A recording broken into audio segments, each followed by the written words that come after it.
as Kabogo and use it to spread fake news as it is me who is saying. Suffice to say, Mheshimiwa, that the laws are there. We have, for example, the computer misuse and that law that governs such misuse is just a part of enforcement that needs to be improved, and also regular review of the law, but also cognizant of the fact that there is freedom of expression in Kenya, and we have to strike a balance so that the freedom of one is not used to infringe on the freedom of others. But more so, we should be thinking about engaging the younger generations, the Gen Zs, the millennials, on how to have ethical use of cyber space or internet space. Because today there will be Gen Zs, but in a couple of years there will be fathers. And the engagement should be such that if you put Kabogo in a coffin, as is the case now, at one time there will be fathers like me.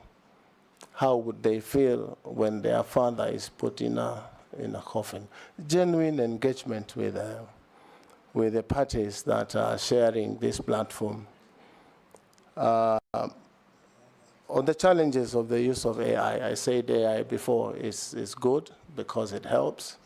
If you want to know something today about anything, AI can help you, because AI, what it does is try to mimic human behavior and human thinking. And it's quick, it's information on your fingertips, but badly used will be detrimental to any nation. We should be able to have laws that help in our behavior and our attitude in terms of engaging and using AI. And from time to time, if I'm confirmed in this ministry, we should be able to engage the legislature to see that we have laws that help so that there's a balance. Again, I am aware of the very, very vibrant constitution that we enjoy today that has freedoms that I would not be the one to get into the toes of breaking other people's freedoms, but cognizant of the fact that there should be a balance. And I think I've answered your 3 questions. Thank you. Thank you, Honorable Speaker.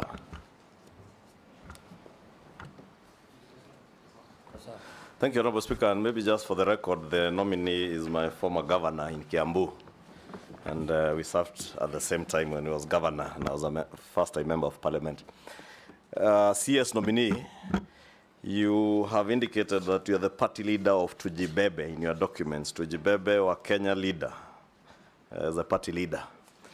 I want to know whether you have resigned or you intend to resign. If approved, whether you would resign. 2, in relation to the question that the Deputy Speaker has asked on AI.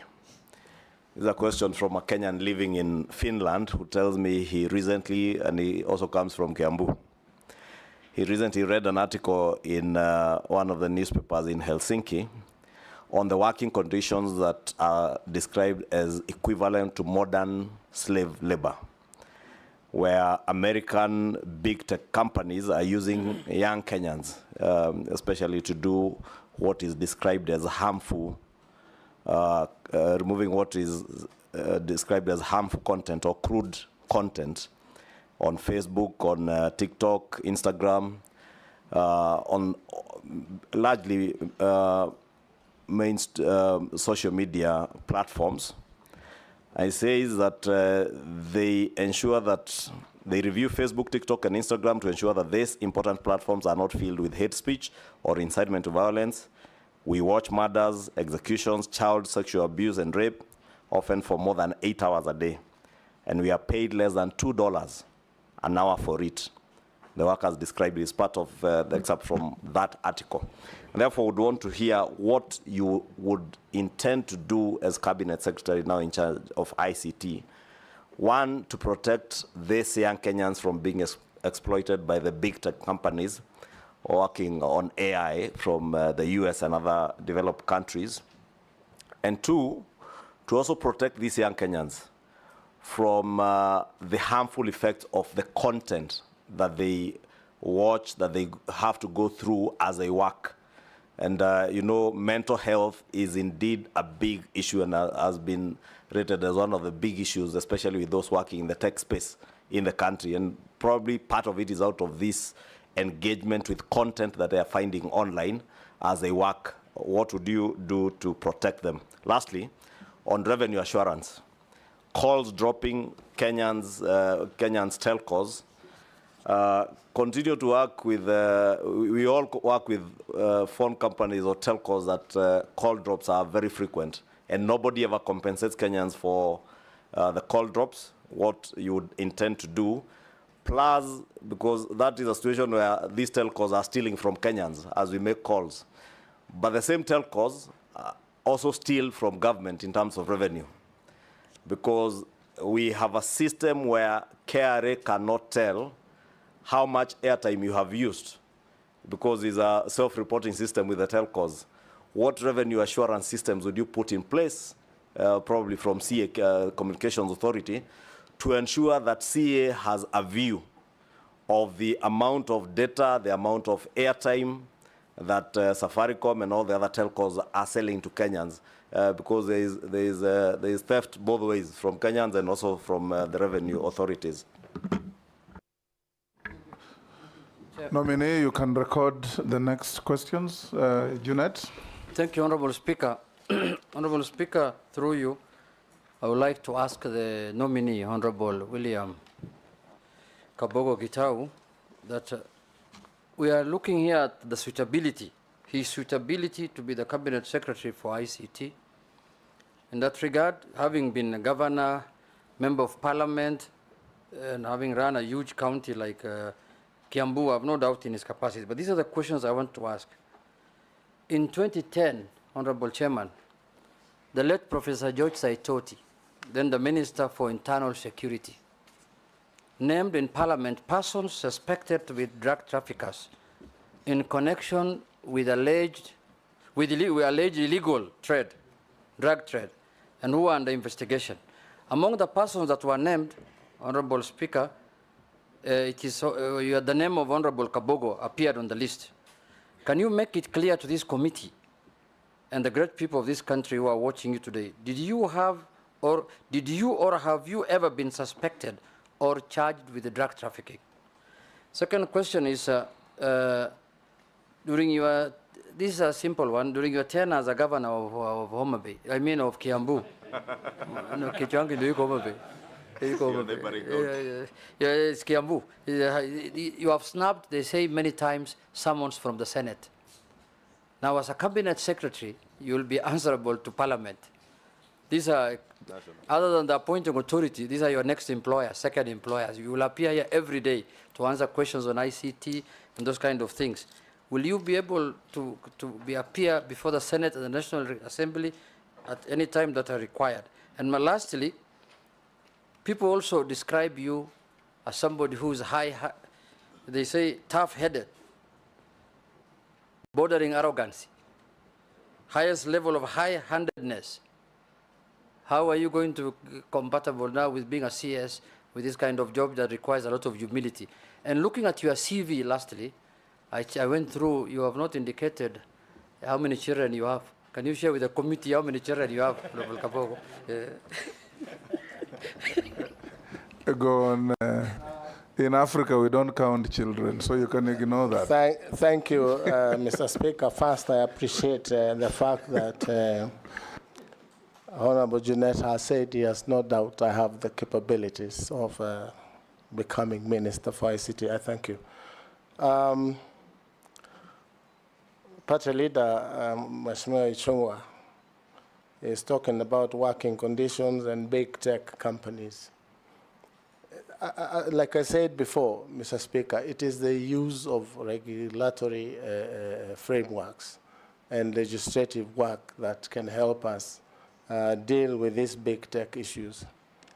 And the way they take advantage of especially African countries in terms of call drops. I have been a victim of very many call drops by Safaricom itself. And the minute you call them and ask, why is this happening, they say it is technology, it is these days, you know, frequencies, all these stories. As Minister for ICT, if I'm confirmed, Mr. Speaker, this will become a thing of the past. We should be able to ask CA to be able to get call logs and determine how much call drops each caller has and what the company needs to do to compensate drop times. On the issue of hate speech and harmful content, again, this is a matter of every country having its own regulations. It is true if you look at TikTok, you look at Facebook and X, you will find all sorts of pornography, actually even available to children.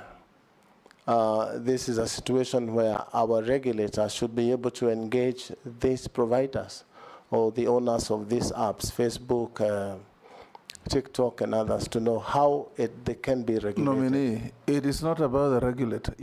If you are approved, you'll be the minister providing policy direction. Exactly, That's Mr. what Speaker. Ichunga wants So to my know. first directive to CA is to be able to get to know how this can be regulated.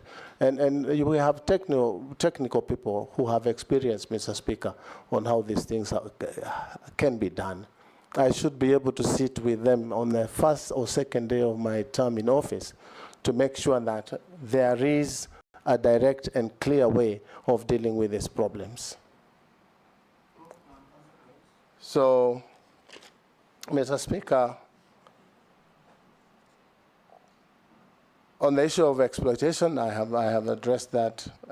Perfect and harmful content, again, it is a matter of great concern how much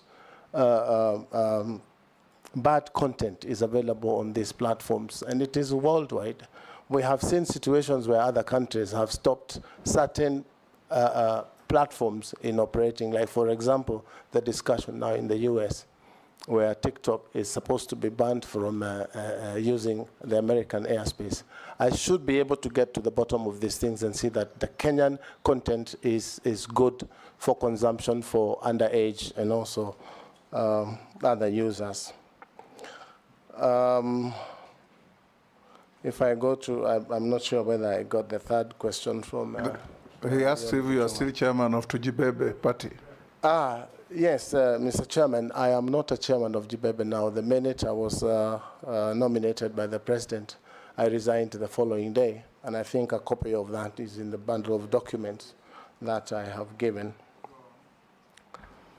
From the Honorable Junet, a question I have dealt with all my life since that fateful day when Professor Saitoti, the late, dropped names of MPs as suspected drug dealers. I want to say here on record, Mr. Speaker, I have never, ever dealt with drugs of any kind all my life. Mr. Speaker, this Not is even Panadol? Mr. Speaker, I do not imagine that Junet Mohammed was asking about Panadol. I have some in my pocket if it's just Panadol. But I know he's talking about hard. We know what he He's meant. talking about hard drugs, cocaine and the rest. And this is a very disturbing subject, Mr. Speaker. But I invite Kenyans also to have a look at the dossier that Mr. Saitoti brought to the House. It's a dossier such that, Mr. Speaker, if it was given to Inspector Mwala, it would not pass Mr. Mwala's table for a script. If, Mr. Speaker, at that point in time, and records speak here in this House, I fought vigorously the tabling of our names without a leave of the House, because the rules are such that if you are discussing the conduct of an MP, you need to move a substantive motion. But for that particular one, it went through smoothly as planned. But my point here, Mr. Speaker, the government or agencies, the police, did a thorough investigation, and they gave a temporary report a month later, which was tabled and is part of the records of this House, and they found that I was not culpable. I had never been involved in drug trafficking, and I had never been a driver of the Honorable Mao, as that dossier had said. I actually said, Mr. Speaker, on the floor of this House, that there is no need of anyone trying to do extradition proceedings to get me to travel to the US to answer these charges. I offered myself. They gave me a one-way visa, and I'll take myself to any part of the world to answer charges of drugs. It's never happened. So the authors of that dossier probably didn't get exactly what they wanted, but what they got is messing with people's names. And that is the situation it is today. Mr. Speaker, it has continued to happen. People talking about, you will find some of us are named Pablo,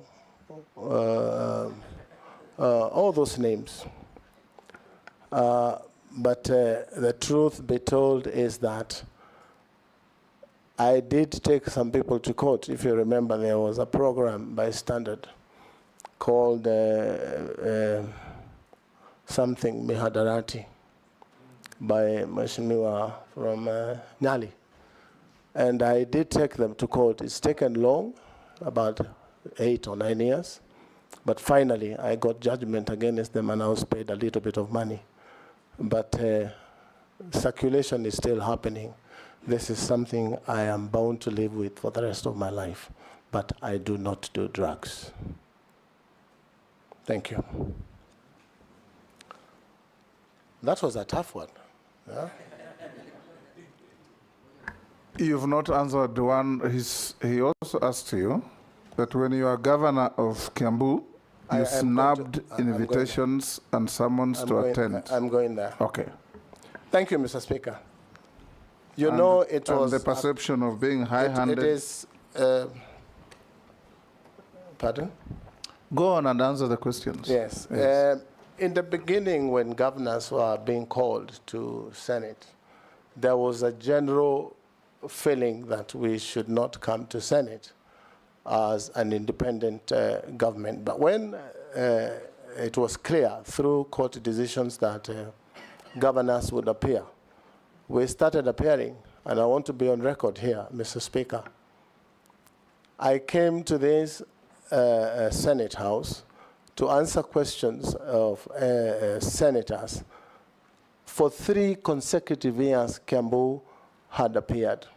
As a matter of fact, I came to the clerk of that committee, and I said they can ask the chair, I think it was Professor Nyang Nyong then, that should any county be invited to the Senate and they do not appear, Kiambu can appear. It's just next door in short notice, even half an hour. And that's how we managed to go through our audit queries for Kiambu for 3 years. So I should be able to appear before the House of Parliament, both Senate and the National Assembly, to answer any questions that may arise, and also carry along the staff of the ministry. Sometimes you ask questions. I've been to this House. Sometimes you ask questions, and the minister is given questions by technocrats to bring to the House, and they're never accepted. I should be able to come with the PS or whoever it is and tell them, now you need to answer this question because it's being asked by MPs who represent the people. It's the people asking. So I will honor invitations to appear. What was the other part? Are you arrogant, yes, hard-headed, and high-handed? Mr. Speaker, I have a very serious face, just like yourself. And that may sometimes be confused to me, but I'm very straightforward. And I do not beat about the bush. I say things as they are, And this is where people wonder whether doing things right or doing the right things is the thing to do. I believe in doing things right, but doing them right. So that sometimes it appears. I have a very strong personality on putting things in order. And that is why I was able to bring order to Kiambu, a very difficult county.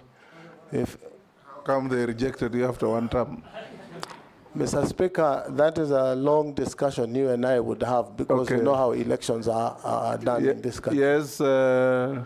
Mr. Speaker, the nominee has answered me saying he's not high-headed, he's not arrogant because he has a very serious face.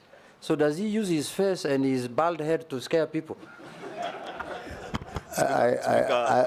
Speaker, maybe because there's also a question CS nominee did not answer, but probably just in defense of him, Honorable Speaker, on that, or without being seen to defend him, from a question by my colleague Junet, is probably a character trait of people from Kiambu of being straightforward, saying it as it is, and we are at times misconstrued to be arrogant.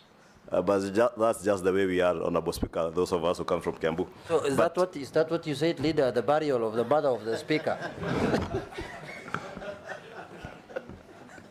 Honorable Speaker, CS, my question on the big tech companies is how they're exploiting, and in fact, that article spoke of the work that is usually done by students, housewives, and groups of people who are in a weak position. So what I wanted to hear from you is what policy proposals would you be having to ensure, one, that the big tech companies first conform to our labor laws. Two, they are not exploiting these people because they're in a weak position. Because what they are doing is taking advantage of our students because they can be paid $2. $2 translates to about 300 shillings an hour. But in the US, nobody will be paid $2 for whatever mundane task you are given. So I'd want to hear what policy proposals you'd bring into the ministry to ensure that we enforce our labor laws with the big tech companies, as much as we're in a third world and developing country, but also big tech companies are not taking advantage of our resource, because these young people who are tech savvy are a resource to this country and to the world, and therefore they ought to be compensated properly. That's the bit CS, I think you didn't get the question. He's a CS nominee. He's CS not a nominee. CS yet. Yes, it's a good prayer, Mr. Speaker. You will realize, Mheshimiwa Ishongwa, that it's not only affecting Kenyans on outside jobs. Even the local content creators, like in music, that put their stuff on YouTube, they rarely get value for their content. So I should be able to bring into Parliament a bill that should be able to regulate how much money content creators are paid, just like the coffee industry. There are brokers in this business of digital economy who take advantage. You'll be surprised that probably a job like that is paid for $200 and only $20 or $10 that get to this. So we should be able to do that through some regulation and some law. And knowing how vibrant our young people are, they would be happy, especially the Gen Zs. We can redirect their energy into using that energy productively to make money in the digital economy. So I should be at the forefront in terms of bringing laws or amendments to our laws so that our labor laws are applicable. But again, challenges of enforcement is something we would need to worry about how to enforce, because the employing agency is an American agency, is a British agency. How do we apply it online here? So, and those are things that the technical people in the ministry should be able to advise. Posing. Thank you, Mr. Chairman, our Speaker. Honorable Kabogo, people listening you and watching you, particularly from rural areas, are worried. They have given me their messages. And they're saying how much does Honorable Kabogo know this country? How much does he travel out of Kiambu, out of Nairobi? How much? Like, for example, do you know anywhere, like in Pokot, any location in Pokot? As an example, Honorable Kabogo. Why? Because of the Minister for ICT now is actually about the rural areas in terms of communication, in terms of telephone communication and so on and so forth, which actually lacks in this country, Honorable Kabogo, and particularly pastoral areas, conflict areas, where if we had this communication, maybe it would have helped us to reduce these conflicts. And therefore, they're asking me to ask you and tell them, how much have you traveled out of Kiambu? Number two, what are you going to do should Parliament approve you and the President appoints you? What are you going to do with the Universal Service Fund? You know that sits in CAK. And that fund is supposed now to do what I'm telling you, making our country reachable in terms of telecommunication. But it's not being used to the best of... There are many Kenyans who cannot call Nairobi now. So, Honorable Kabogo, how much have you traveled out of Kiambu? Hold, Coach. Just not Honorable Kabogo. Thank you, Honorable Speaker. Honorable Kabogo, our cyberspace has become extremely robust. And I have a totally different view. Many people will probably vilify the young people out there who have different arguments and are doing all sorts of things in that space. But in this very same seat that you are, 4 months ago, I asked the then nominee, who is now out, what she will do, particularly with the space of the many young people, enterprising young people, whose source of employment will have otherwise been in that space. I give you an example. Mulot, for instance, is a small town, but extremely robust in terms of business. That is particularly coming from the cyberspace. So many young people, but many of it borders on criminality. And I posed a question at that time to the CS nominee that what will she do differently to make sure that you can harness the young people there and have a resource in them. She promised that she was actually going to look into it. She was going to probably even build an institute and tap on the knowledge of these young people and onboard them into genuine business and transactions online. Of course, she didn't do it. I really want to peg my hope, assuming that you are approved, and I really want to hear your thoughts. What are your plans to these many young people out there? You look at the communication there on the internet, and you can see frustration. And many people are educated. Can we tap this otherwise unuseful communication on the internet and make a resource out of it, make those people earn their income from that space, and in a way, we will get rid of the negative communication that we have in the cyberspace. What are your thoughts, Honorable Kabogo? Naisula, take the next Honorable Kabogo. Thank you, Chairman. And one of my questions was raised by Honorable Kosing on the issue of ensuring that every part of the country, Kenyans can access telecommunication services as a basic right or need. My question is on the issue of data protection. There's been a conversation in the country about how people are accessing individuals' data. When you talk about people who are to be arrested or to be found and their data is accessible, through the telecommunication providers. It cuts the same way. Members of Parliament here also, their data is plastered all over, and they get kusalimiwa. I would like to get your views on data protection of individuals in the country for everybody, because it's a double-edged sword. It cuts both ways for everybody, and how you're going to ensure that individual data is actually protected. And then the last question is that many Kenyans have suffered financial losses from SIM swap fraud and other electronic money-related scams. If approved, what strategies will the ministry adopt to address, mitigate, and prevent SIM swap fraud and ensure online safety for all consumers?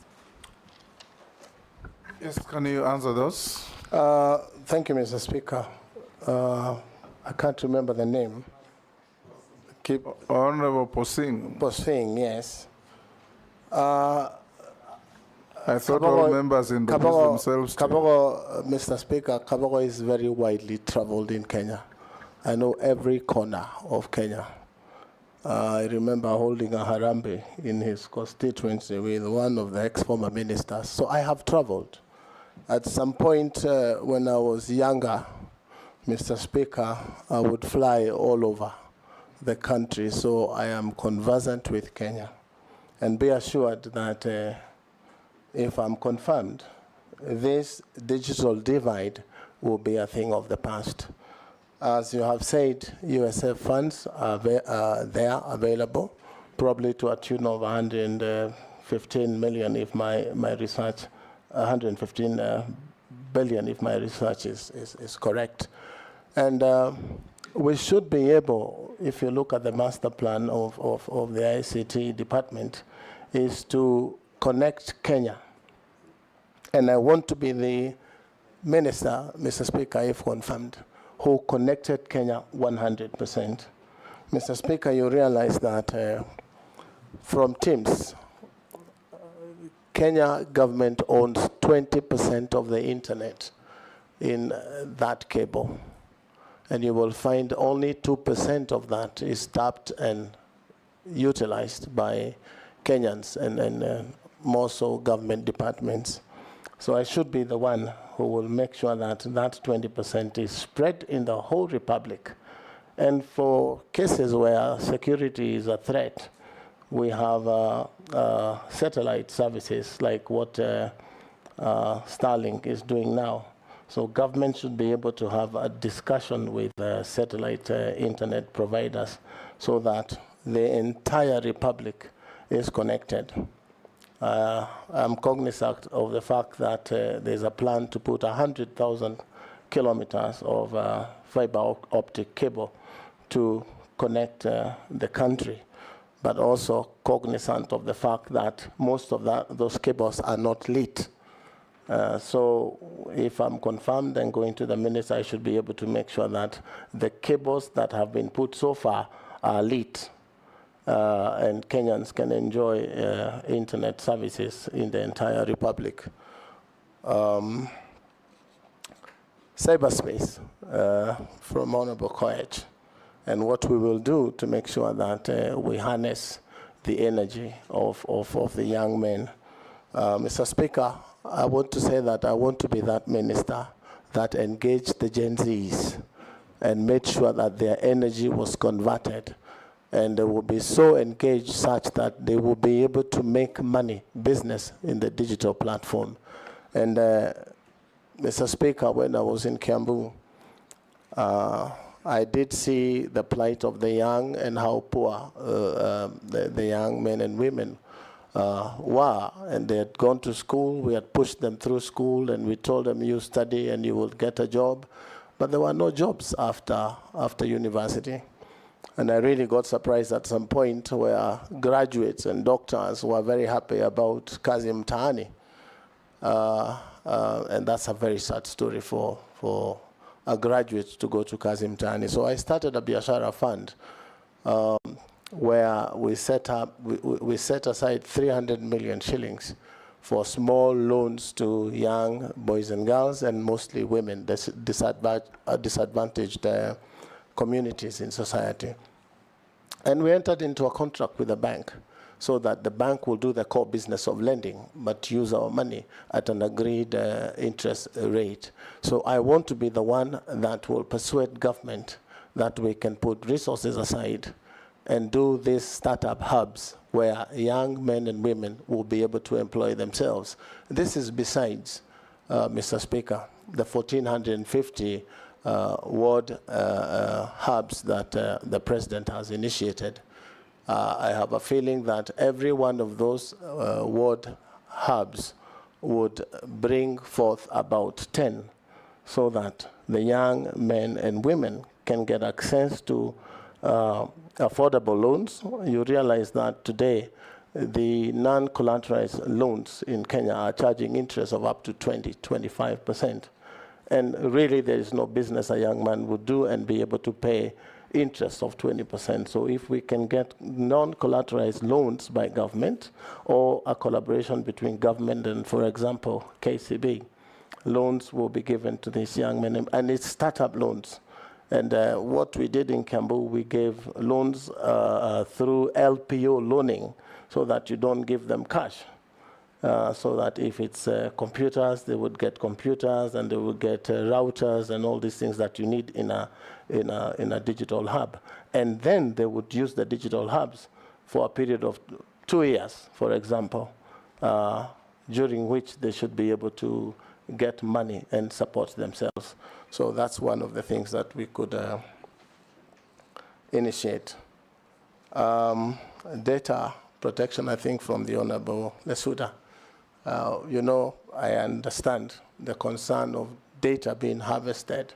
And if you listen on social media, you will see people attacking that Safaricom has released people's numbers, and then they are being given to Kenya Revenue Authority. I say from the front that if that happens, it is illegal, because we have laws that protect data. I am told, and I want to reliably believe, that only a security threat would cause sharing of data. But I would want to be the one that makes sure that private and personal data is protected by government if I were to be nominated.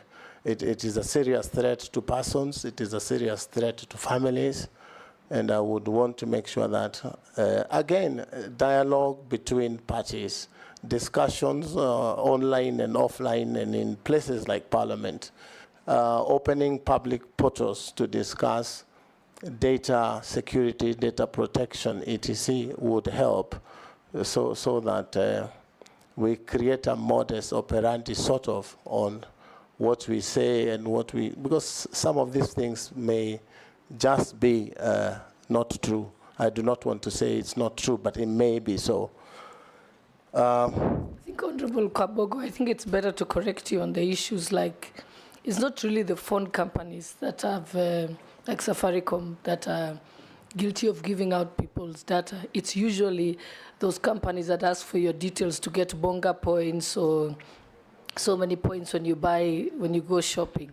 Those are the ones who have your data, and that's where the fault has actually been, not the official service providers. Correct, I'm corrected, but that too happens. Yeah. But I also want to say that when you go to Carrefour and buy something online and it's delivered to you, the next thing you see is a message from Carrefour asking you whether you will be buying the same things again, meaning that the number you used to pay, your M-Pesa number, has been harvested from by legislation, and I'm sure it is doable.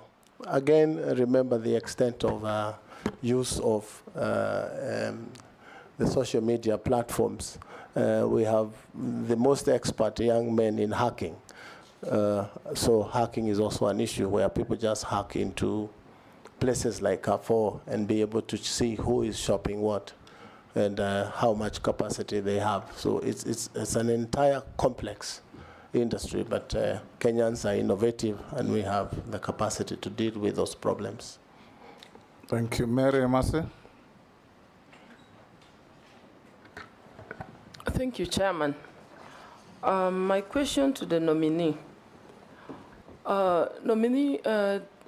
This country's been battling with a lot of gender-based violence, femicide, and many others. And I want to take you to 2011. In 2011, a young university woman with a beautiful and a promising life, Miss Mercy Keino, was found dead in unclear circumstances, just like many of them that we lose through femicide. And that was after being invited to a party where it is alleged you were the host. That tragic incident left so many Kenyans, so many questions in Kenyans' minds, and still remains in the memory of many Kenyans. Kindly expound on this and explain whether you are fit to hold office in light of these allegations. Thank you. Dawood. Thank you, Mr. Speaker. Honorable Kabogo, you've been a governor but I think you know the docket you're going into is the ICT and communication. And the Kenya Kwanza government needs more communication out there than anything else. I believe you know about holography. If you do, please, you will tell us how you would want to deploy it. Even if the president cannot make it into one area to communicate, or a minister, they do not have to go in 2-3 places. It can be done through holography. Would you explore that idea? Today, I don't know if you're aware of the Kenya National Artificial Intelligence Strategy Paper 2025-2030 has been released, a draft has been released. I don't know if you're aware of that. If you're not, what you will find, would you then want to change what has already been circulated as a draft, or how will you enrich it? You have said you will get bored very easily. That's why you left the job you were doing. I hope the job you're now looking for, the right now, which we are vetting you for, you won't get bored so fastly. The last one is regarding KBC and Communications Authority and Helios.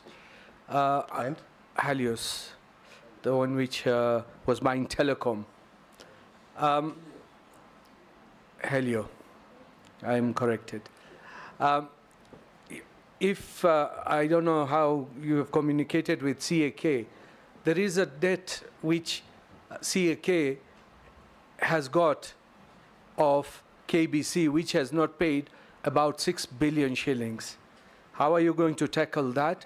And how are you going to tackle the retirees of KBC who are not getting their pensions and the lump sums from the year 2021? Thank you, Chair. Ferdinand, Chairman. may I switch on off your mic? I think traveling around and interacting with the people from this region, the East African countries actually are looking at Kenya as a more developed, because I've been to Tanzania, Uganda, and even Southern Sudan. And I've realized that the whole Kenya to be more developed in terms of the ICT facilitation.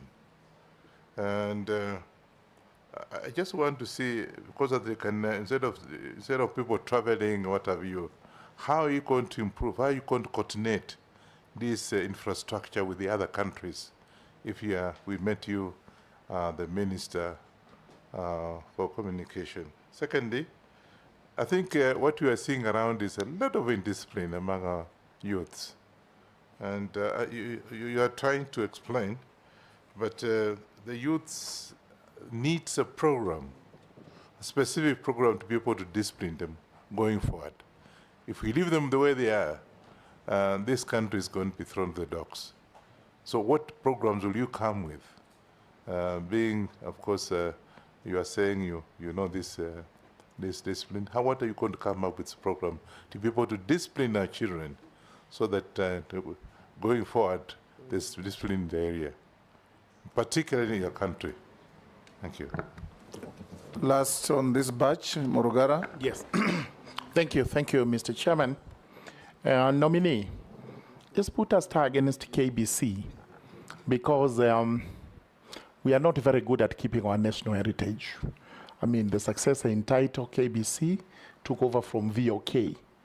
And VOK was quite developed those days when we used to have it as our main station. Today, it's a Pearl Shandle.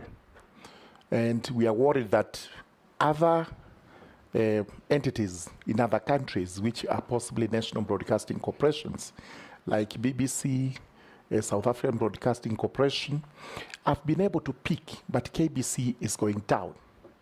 What measures are you going to put in place to transform KBC so that from your tenure, the time you take it up, if you're approved, we now start seeing KBC coming up to a point that it will become a competitor of BBC, South African Broadcasting Corporation, Voice of America, and everybody else. Secondly, a while ago, a very noble idea was introduced, which was to digitally register Kenyans through a number called Huduma number. We were given a very good story of what it was going to be, that you will get your number for those who are being born from birth, and you would carry it to the grave, such that it would not be replicated, and we would always be able to tell who that person is. That was from the office of the president, but principally it should have been from the Minister of ICT.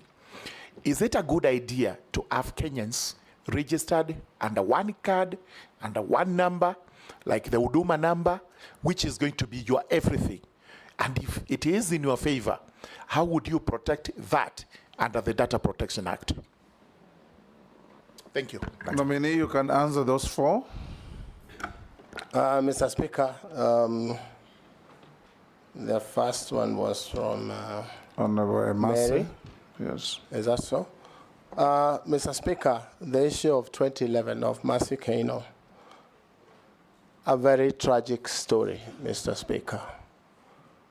The honorable member has said it is alleged that I had invited people to a party. Mr. Speaker, that is not true. This is just a situation where you find yourself at a place at the wrong time. It was a public place, a restaurant, and there were several groups of people in that place, Mr. Speaker. And the issue of the death of Mercy Kaino came to me 2 weeks after she had been buried. And even if I had met her the following day after that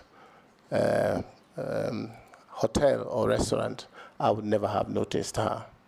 It is a sad story, and Kenyan life was lost, but I sincerely and truly had nothing to do with it. Suffice to say, Mr. Speaker, an inquiry, I think it was inquiry 22 of, I think 2012, was done at Milimani Magistrates Court. And all persons of interest. An inquiry or an inquest? An inquest, sorry. Yes. I am not a lawyer like yourself, Mr. Speaker, so some of these terms. The two are different. Yes. So it was done, and it took about a year and a half, and all persons of interest were invited, even those that had not been there. Including yourself? Including myself. I was governor, but I managed to be able to sit in there for 6 days, cross-examination, examination in chief, etc. And I was exonerated by the judgment of that court, a court that made a finding that the late Mercy Kaino was a victim of a hit and run by a truck. And that matter rests there. It is a sad story. There were videos played of the scene in the restaurant. And when I was speaking to the father of Mercy Kaino at the inquest, I was urging him really not to watch those videos, because they were videos that were not very nice for a parent. I sympathize with the family of Mercy Kaino. May her soul rest in peace. But I am certain that as a child, and a God-fearing child, I believe that one day the truck driver or whoever it is that was in the truck that killed Mercy Kaino will be able to come out and say, unfortunately, I kept quiet, but I did it. And I hope that day will come. I have a copy of the inquiry report with me if anyone would be interested to have a look at. It's a public document. Honorable Dawood, I am not aware of the 2025 bill, but he asked me what I would do if it's there, whether I would reverse. I would have to probably study it closely with the technocrats in the ministry and understand what has informed the bill, what it wants to cure, and look at it with those that are technocrats in different divisions in the ministry to make sure that we bring to law a useful legislature that will help. I'm not sure whether I understood your question. It's a strategy draft, not a bill. Right, so I'm well advised. So that's what we will do. Look at it and go through it with those that have proposed that draft. Holography it's a welcome idea. It's of today's world, and that's what is happening. So it's something we could embrace. But again, with AI, we have to be careful about what is disseminated, because through AI, many things are happening today. I was asked to, KBC, the Horace loan, and what we would do with Kenya Broadcasting Corporation as an icon, a historical sort of thing for Kenya from VOK. In my mind, Mr. Speaker, KBC needs a total overhaul. It needs to be reassessed, how it's operating, so that if you look at BBC and other, Al Jazeera and others, they have a contribution from state that funds public broadcasting, so that KBC may have a wing of public broadcasting and the commercial division that takes care of its commercial entity. I've talked to a couple of people and they say KBC has got a lot of land. They could sell their land and revamp KBC financially. From the school of